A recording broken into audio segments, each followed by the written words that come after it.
Welcome back, everyone. Today, we're going to dive deep into a story that's been all over the news lately, and it's raising some pretty serious concerns about air safety. Mm-hmm. We're talking about those firings at the Federal Aviation Administration, the FAA. Yeah. Our main source for this deep dive is a CBS News article that breaks down the whole situation.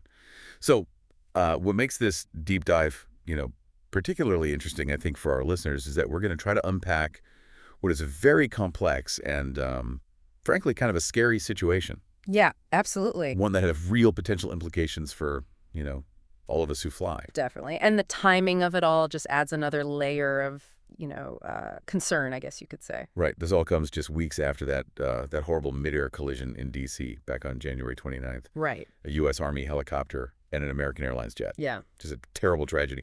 And that crash is still being investigated. It is. So we're going to, kind of unpack the details of these FAA firings, but we're also going to look at how they might be connected to that crash. Yeah, and to really grasp the weight of this situation, you kind of got to understand the concerns that have been swirling around the FAA for years now. Okay, yeah. Bill said? Federal officials have been sounding the alarm about an air traffic control system it's stretched way too thin, dealing with these staffing shortages, facing all sorts of challenges. But what kind of challenges are we talking about here? Well, imagine a job that requires, incredibly intense training, long, demanding shifts, constantly under pressure to make sure thousands of passengers are safe in the air. Yeah.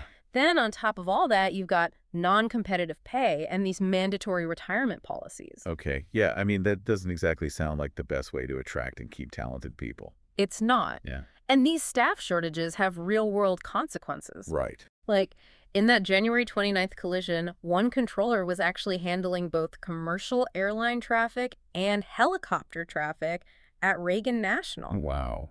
That's a very busy airport. Yeah. And that kind of workload on one person is incredibly concerning. Makes you wonder if those, staffing issues played a role in that collision. Absolutely. That's a scary thought, Mm-hmm. especially considering the FAA has now gone and fired hundreds of its employees. Yeah. We're talking system specialists, safety inspectors, maintenance mechanics, even administrative staff. And the way these firings were carried out, well, it's definitely raising eyebrows. Let's put it that way. How so? Late on a Friday night, employees started getting emails telling them they were fired. Wait, so they found out they were losing their jobs through email Yep. on a Friday night? After 7 p.m. Right. Some didn't even find out until they were literally barred from entering FAA buildings the following Tuesday. No way. Yeah, and get this.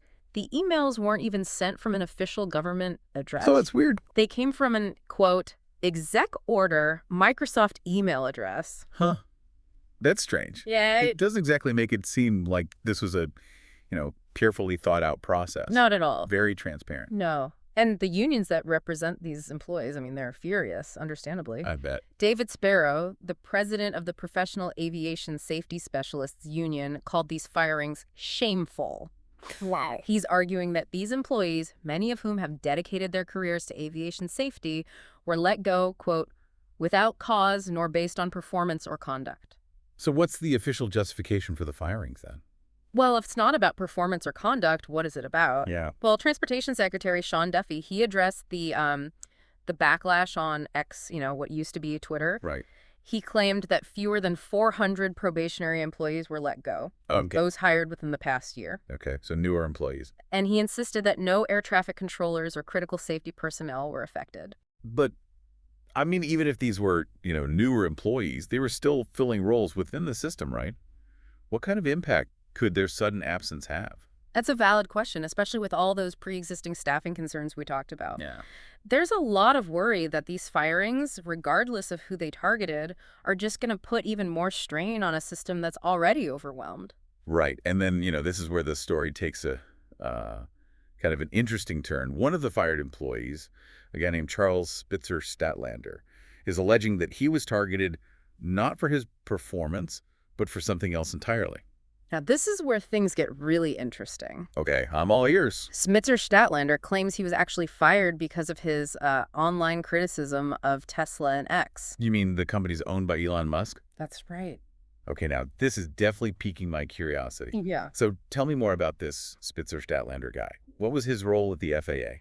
He was working on national security threats, specifically focusing on drone attacks against our airspace. So pretty serious stuff. He claims that his position should have been exempt from these probationary firings because of how critical it was. So he's dealing with, like, potential drone attacks, a major national security issue, and he gets fired after criticizing Elon Musk's companies. I mean, this seems like more than just a coincidence. It does, doesn't it? And it gets even weirder. He also alleges that he was harassed on his personal Facebook account by the official Dogecoin Facebook page. Dogecoin, the cryptocurrency. The one that Elon Musk heavily promotes, yeah. Okay, now things are starting to, feel a bit more connected. But how does Elon Musk factor into the big picture of these FAA firings? Well, remember how Musk is currently in charge of President Trump's efforts to, cut down the size of the federal government. Right. So his potential influence on these firings, especially given Spitzer-Statlander's claims, is definitely raising some red flags. Yeah, I can see why. It adds another layer of complexity to an already pretty messy situation. We've got firings amidst safety concerns, a potentially retaliatory firing for criticizing Elon Musk, and then Musk himself is leading the charge on government downsizing. This is starting to feel like a political thriller. It does, doesn't it? And believe it or not, there's more. This is where another one of Musk's companies gets involved, SpaceX. Oh boy, this is where it gets really juicy. Tell me more. Secretary Duffy announced that a team from SpaceX is going to be visiting the FAA's command center. To do what? Their stated goal is to assess the current system. So hold on. A private company run by the same guy who's leading the government downsizing effort and who might be influencing these firings is now going to be evaluating the agency that just got gutted. Pretty much. Wow, that's a big deal. Yeah. And I'm guessing it's not going over well with everyone. You're right about that. It's definitely raising concerns about potential conflicts of interest and the future direction of the FAA. And it sounds like Duffy has even more plans for SpaceX's involvement. He does. He's also planning to personally visit the FAA's Air Traffic Control Training Center. He wants to, quote, ensure that only the very best guide our aircraft. That's what he said. Okay, so it sounds like the FAA is undergoing a pretty major shakeup. This isn't just about budget cuts or trying to make things more efficient. Right. This is about power shifts and the growing influence of private companies. It seems that way, doesn't it? And it's all happening against a backdrop of growing safety concerns and that recent fatal collision that we talked about. There's a lot to unpack here. There is. And we're just getting started. Yeah, it's definitely unsettling to think about SpaceX having so much influence over the FAA.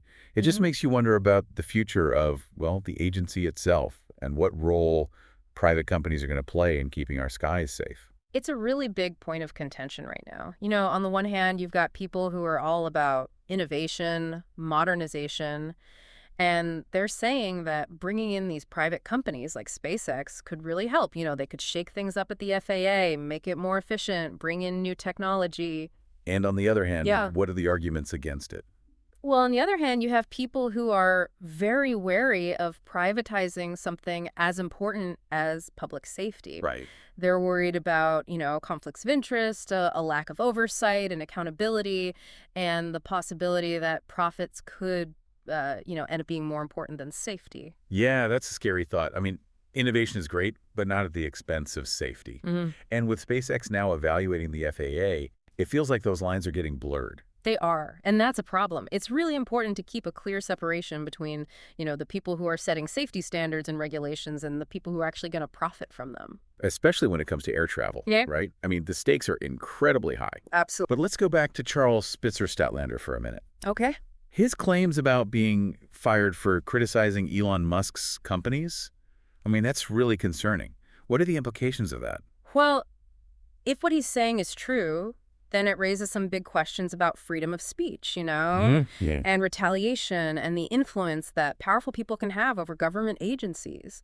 It really makes you question the motivations behind these firings. It does. Makes you wonder if it really is just about budget cuts or streamlining. Exactly. If everything was on the up and up and these firings were part of some transparent process, why all the secrecy? Right. Why the late night emails, the weird email addresses, and the lack of well, any kind of explanation. Yeah. And why target someone like Spitzer Statlander, who is working on such a, critical national security issue? It just doesn't make sense. Yeah. His story could be like the tip of the iceberg. It's possible. There's a lot we still don't know about what happened with these firings. How did they decide who to let go?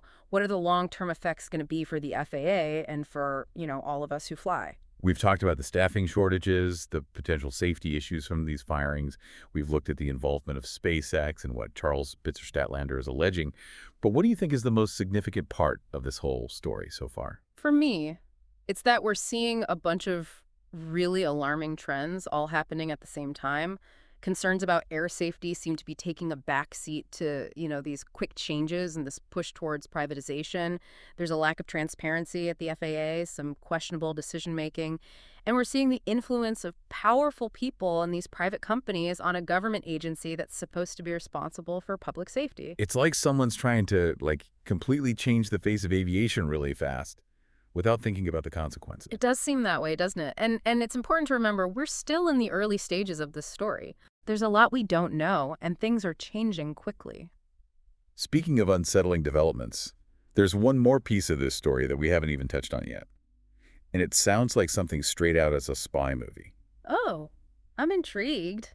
Tell me more. Well, remember how Charles Spitzer Statlander mentioned that his work computer was totally wiped clean after he got fired? Yeah, I remember. Seemed pretty fishy, like someone was trying to hide something. Well, it gets even fishier. Spitzer Statlander wasn't the only one. Really? Several other fired employees have come forward with similar stories. Their computers were remotely accessed, and data was deleted. Wow, that's really troubling. I mean, what's the point of doing that? It makes you wonder what they're trying to cover up. Right. Like if these firings were totally legitimate, why go through the trouble of erasing all this data? It just adds to the suspicion, doesn't it? Makes those original explanations about budget cuts seem even less believable. Exactly. And it makes me wonder what was on those computers. Was it information about safety concerns, evidence of wrongdoing, something else entirely? Good questions. We don't have the answers yet, but it definitely raises concerns about transparency, accountability, maybe even obstruction of justice. It also makes you think about how this might affect other FAA employees. How so? Well, if they see their colleagues getting fired, their work being deleted, they might be less likely to speak up if they see something wrong. Right, absolutely. That's a huge problem. Yeah. If there's a culture of fear and silence at the FAA, it could have terrible consequences for air safety. Employees need to feel like they can report problems without being punished. This whole deep dive has been kind of a wild ride. We started with these firings, and it seemed like they were all about efficiency, but then we uncovered all these interconnected events. Right. The connection to that fatal crash, SpaceX getting involved, a potential retaliatory firing, and now this whole data deletion thing. It paints a pretty disturbing picture of what's going on at the FAA, and it raises some really big questions about the future of air travel safety, the relationship between the government and private companies, and how important transparency and accountability are for everyone who flies. We've definitely been through some turbulence in this deep dive. We have. And as the story continues to unfold, we need to stay informed, ask the tough questions, and make sure that those in charge are held accountable. The future of air travel safety could depend on it. Couldn't agree more. I mean, wiping data like that, it's unsettling. This is a government agency, right? Yeah. They're supposed to be keeping us safe in the air. Yeah, it sends a bad message, Even if they didn't have anything to hide, it looks bad. Exactly. If this was all above board, why erase everything? Right. It doesn't add up. It really makes you think, what was so bad that they had to get rid of it? Was it about safety problems, or were they trying to, hide evidence of something? We just don't know yet. But the fact that they went to all this trouble to delete it definitely raises some flags about transparency, accountability, maybe even, legal stuff. And what about the people who still work at the FAA? What if they see something wrong? Are they going to be afraid to say anything after all this? That's a really good point. It could create this culture of fear and silence. And that's really dangerous when it comes to air safety. People need to be able to speak up if they see a problem without being worried about losing their jobs or, being retaliated against. This deep dive, this whole thing, it's really been eye-opening. We started with these firings. He said it was about efficiency, but then we find all these connections, right? The plane crash, SpaceX being brought in, that employee who says he was fired for criticizing Musk, Now, this data wiping. It's a lot to take in, and it's worrying, right? It makes you think about what's really going on with the FAA and even bigger questions about air travel safety, the balance between the government and these private companies, and how important it is for everything to be, out in the open. We've definitely flown through some rough air in this deep dive. We have. But, as the story keeps developing, we've got to stay informed, keep asking questions, and make sure those in charge are held accountable. The future of air travel, it might depend on it. That's exactly right. And for everyone listening, this is where your deep dive continues. Stay curious, keep looking into this stuff and come to your own conclusions. Until next time, everyone, fly safe.